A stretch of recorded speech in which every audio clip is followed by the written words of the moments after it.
नमस्कार, आपके साथ मैं हूं सबीना तामंग देशमुख। साल 2026 में चैत्र नवरात्रि 19 मार्च से शुरू हो रही है। बस कुछ ही वक्त बाकी है जब नवरात्रि की शुरुआत 19 मार्च से हो जाएगी और ये पूरे 9 दिन तक चलेगी। यानी कि एक भी दिन घटकर नहीं और एक भी दिन बढ़कर नहीं। इस बार 9 दिनों में माता के 9 स्वरूपों की पूजा अर्चना होगी और ये 27 मार्च 2026 तक चलेगी। यानी कि 19 मार्च से लेकर 27 मार्च तक नवरात्रि का ये पवित्र त्योहार मनाया जाएगा। इस बार नवरात्रि, जैसा हमने बताया, पूरे 9 दिनों की होगी और इसका समापन राम नवमी के साथ होगा। नवरात्रि के पहले दिन घट स्थापना या कलश स्थापना का विशेष महत्व होता है। इसे घर में देवी शक्ति को आमंत्रित करने का प्रतीक माना जाता है।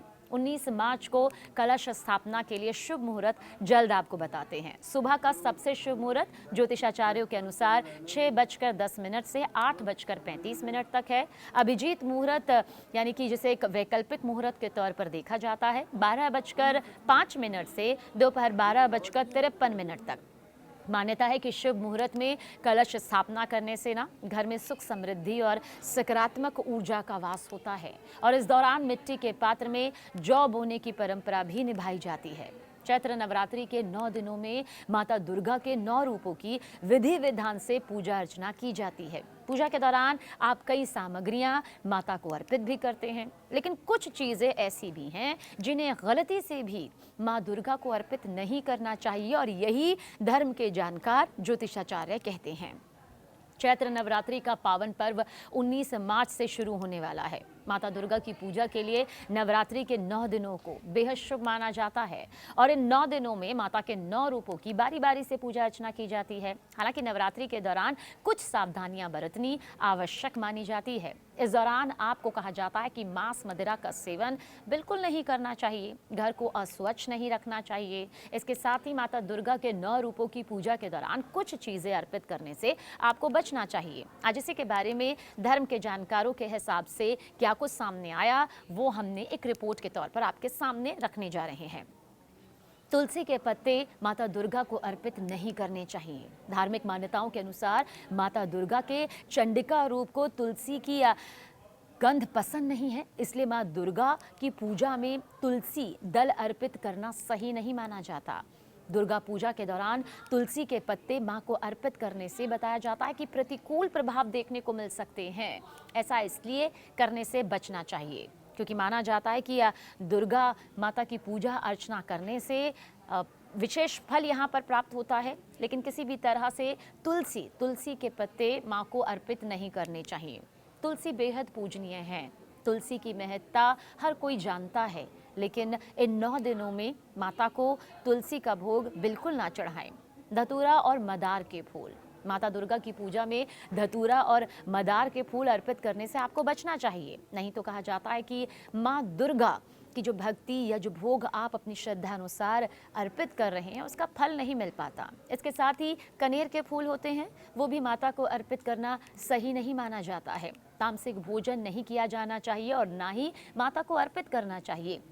कई बार भक्त कहते हैं कि हम जो खा रहे हैं वही माता को भी पहले अर्पित करेंगे, लेकिन ऐसा कोई भी भोजन माँ को अर्पित ना करें जो कि तामसिक प्रवृत्ति का हो, जिसमें प्याज लहसुन से बने भोज्य पदार्थों का इस्तेमाल किया गया हो। ये माँ को अर्पित नहीं करना चाहिए।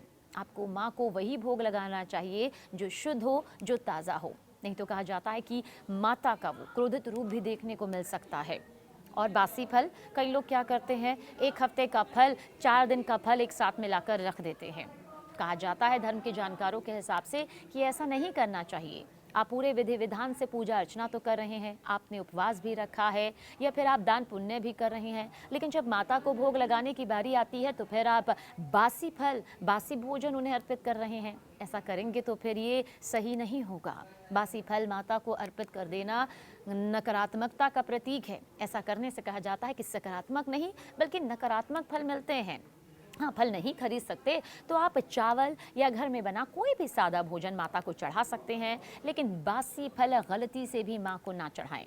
देखिए, माता के सामने खंडित दीपक बिल्कुल नहीं जलाना चाहिए। नवरात्रि की पूजा से पहले आपको मिट्टी का दीपक ज़रूर खरीद लेना चाहिए। बस इस बात का ख्याल ज़रूर रखें कि ये दीपक खंडित ना हो। दीपक के खंडित होने से कहा जाता है कि माँ दुर्गा की जो पूजा अर्चना है वो अधूरी रह जाती है। माँ का आशीर्वाद पाना है तो जो दिया, जो दीपक आप लगा रहे हैं, माँ के नाम से उन्हें अर्पित कर रहे हैं, वो भले ही अखंड ज्योत के तौर पर आप उसे 9 दिन तक कर पाएं या ना कर पाएं, ये आपकी श्रद्धा के हिसाब से है, लेकिन वो दिया खंडित नहीं होना चाहिए।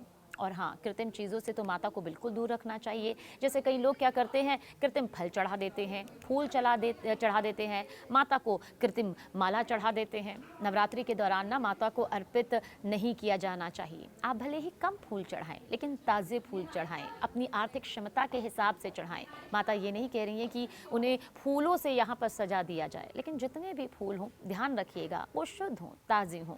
ऐसा करना शास्त्रों के अनुसार सही माना जाता है। ऐसा करने से माता प्रसन्न भी होती हैं।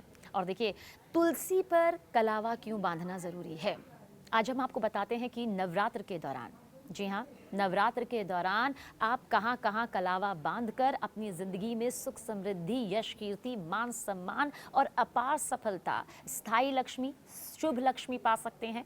सबसे पहले तुलसी पर बांधे कलावा।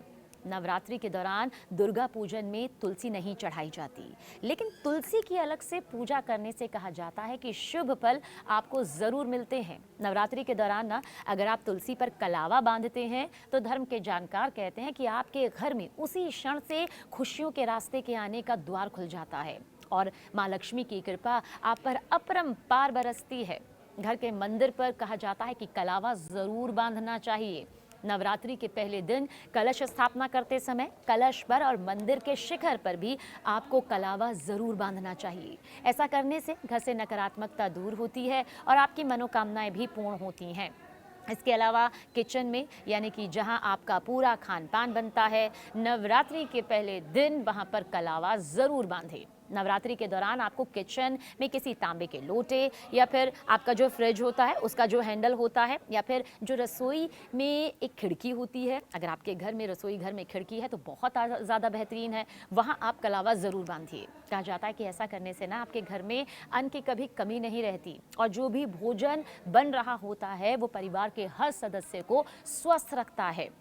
तिजोरी पर कहते हैं कलावा ज़रूर बांधना चाहिए, यानी कि जहां आपने कुछ अपना धन रखा हो, जहां पर माता लक्ष्मी का वास हो, जहां आपको लगता है कि यहां पर आपका ज़रूरी सामान है, वहां पर आपको नवरात्रि के दिनों में ज़रूर पूजा अर्चना करनी चाहिए और कलावा ज़रूर बांधना चाहिए।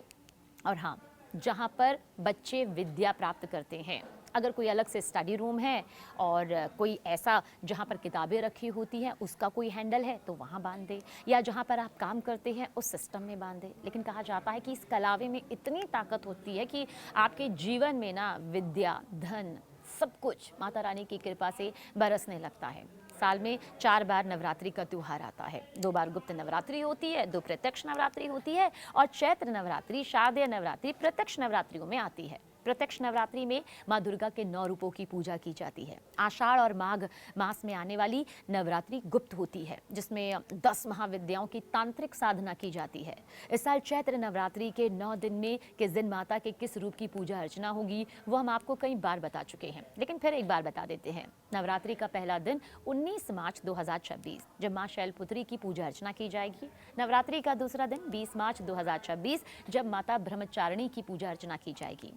नवरात्रि के तीसरे दिन यानी कि 21 मार्च चंद्र घंटा देवी की पूजा की जाएगी। नवरात्रि का चौथा दिन यानी कि 22 मार्च जब माँ कूष्मांडा देवी की पूजा अर्चना की जाएगी और 23 मार्च को माता स्कंद माता की पूजा की जाएगी। नवरात्रि के छठे दिन यानी कि 24 मार्च को कात्यायनी देवी की पूजा अर्चना होगी। नवरात्रि के 7वें दिन माँ कालरात्रि की पूजा होगी। वहीं नवरात्रि के 8वें दिन पूजा होगी 26 मार्च को महागौरी की और नवरात्रि का 9वां दिन जब माता सिद्धिदात्री देवी की पूजा अर्चना की जाएगी और फिर रामनवमी इसी दिन समापन के तौर पर सामने आ जाएगी।